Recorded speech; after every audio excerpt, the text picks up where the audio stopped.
नाज़रीन, Pakistan peoples party Azad Kashmir की जानिब से एक बहुत बड़े जलसे का एहतमाम किया गया था।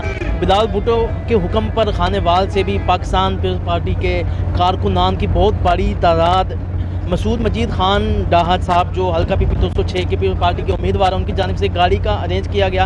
आप देख सकते हैं कि कारकुनान की बहुत बड़ी तादाद गाड़ी में मौजूद है और इनके साथ मैं भी आज़ाद कश्मीर जा रहा हूं और आपको उस जलसे की और इस गाड़ी की लम्हा ब लम्हा आपको रिपोर्टिंग आप तक पहुंचेगी। आपको लम्हा ब लम्हा हम हर चीज़ दिखाएंगे।